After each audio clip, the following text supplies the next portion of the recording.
Hello guys, welcome once again to Think Tank TV. So a quick one, I want to rush down through 5 things that I think you really need to know about. The first on my list is the issue of 139 billion naira just to paint the outside of an aircraft. Wow, Ministry of Aviation, Ahelona. You see, there are some things you actually read and you'll be like, wow, is this actually happening? Am I in a dream world? I read through this. In fact, I'll give you details after the break. The second on my list is the issue of Godwin Obaseki, the governor of Edo State. Much thanks to you. By virtue of the fuel subsidy that has created a lot of controversy around town, he has gone ahead to increase the worker's salary from 30,000 minimum wage to 40,000 naira. What an empathic governor.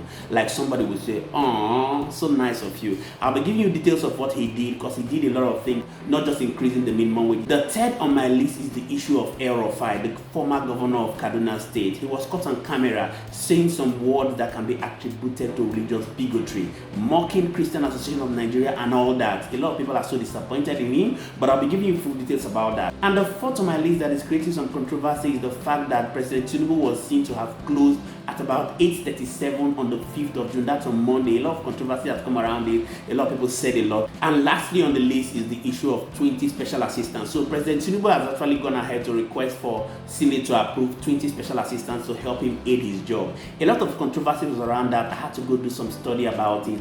Don't go anywhere. I will give you full details after the break. My name is Moses.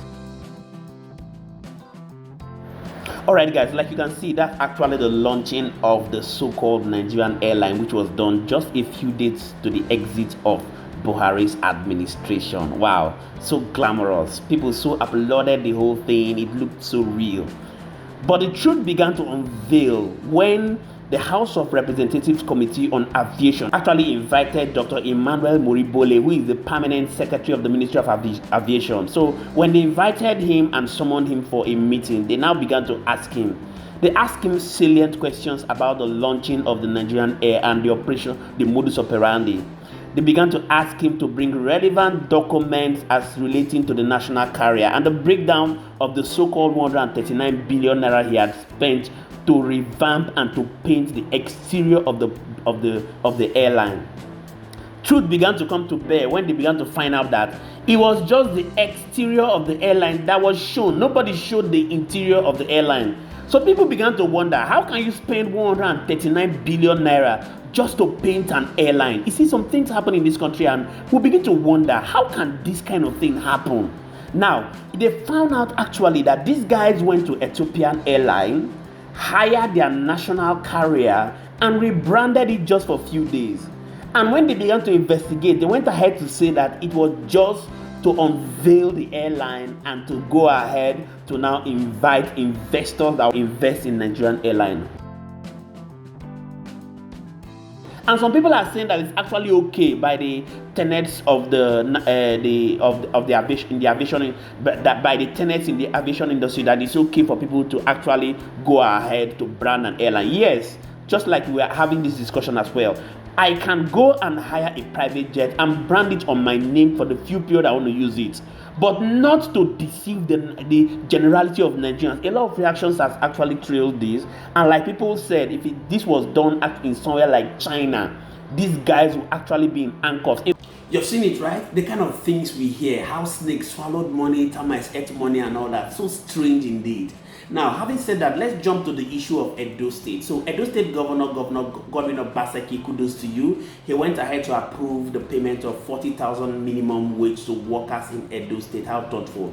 For him, this was a way of cushioning the effect of the fuel subsidy removal. He didn't just do that, he also went ahead to ask them to resume just 3 times in the week and also introduce what they call Edo Best Home Initiative. For him, he said this is a way of creating virtual classes for students to encourage them to learn from their homes in order to reduce the effect of transportation that parents will be suffering by virtue of this fuel subsidy removal. He went ahead to also introduce what they call fiber optics. He said this will enable workers to be able to work from home. How thoughtful. And I believe that other governors should be able to toe this lane to become empathic to their citizens. Now, the big one, El-rufai, who people looked at as a very educated, exposed and learned man, has actually fallen hand. The truth is that he was caught on camera while he was trying to address some citizens. Alright, so like you can see from the video, El-rufai was actually addressing some imams, and he went ahead to say, despite all the strategy of Christians, God still gave Bola Ahmed Tinubu victory. He said that this Muslim ticket they actually did in Kaduna, people are now replicating it all around. He said nobody, no liar can ever come out and play Christian politics and ever win in the history of Nigeria again. A lot of people have reacted to this and condemned it, and up till now he has said nothing about it. How unfortunate. I looked at him with so much regard, but well, that's what it is for now. And before the last one, Bola Ahmed Tinubu was seen to have closed by 8:37 on Monday. Reactions have actually trailed that, and I'm going to be reading some of the reactions to you. The first one is Brother Daniel. He said Tinubu may become Nigeria's best president, being highly optimistic, judging from his choice of words and his capacities as it concerns leadership. He's a wealthy old man. He has nothing to lose. Buhari has been nothing but a curse to this country, and that's why it's this bad. Posey said, is the residents not inside the same compound? See wastage of resources fueling those cars. And the last one from Nigeria shall rise again, MO. He said, honestly speaking, Tinubu, whom I know as governor back then, closes by 11 p.m. Arrive at Ikeja GRA government quarters around midnight to attend to friends and family members, and ends around 4.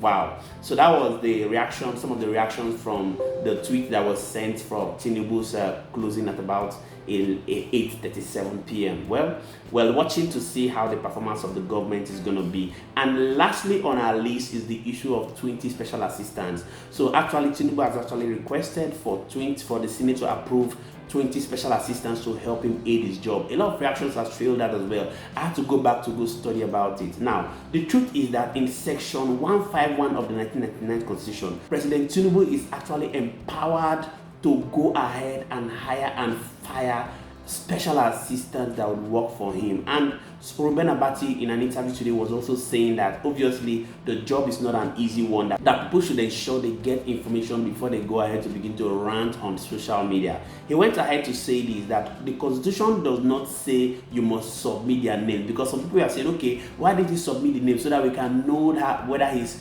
putting round pegs in round holes and square pegs in square holes. But Ruben Abati said it earlier today that actually the Constitution does not provide for him to submit the names of the special assistants, even though the Constitution goes ahead to provide and allow him to the special assistants to now appoint senior special advisors and special advisors again, which is going to constitute a big team that will be working with the presidency. And people are complaining, why does he have to go with all this? We know the current economic situation of Nigeria, that he should do well to reduce the number of workers that will be working for the presidency. Well, that's left for them to decide, and I'd like you to go down to the comment section and drop what your thought is about this whole situation. Let's hear what you think about it, but do well to also hit the subscribe button if you're new to our station. Give us a thumbs up as a means of courtesy. That wouldn't cost you anything. Just do it. Give us a thumbs up as a means of courtesy to the producers of this content, and we're going to be continually here to serve you. See you again tomorrow, and thank you so much for joining us. My name is Moses. Bye for now.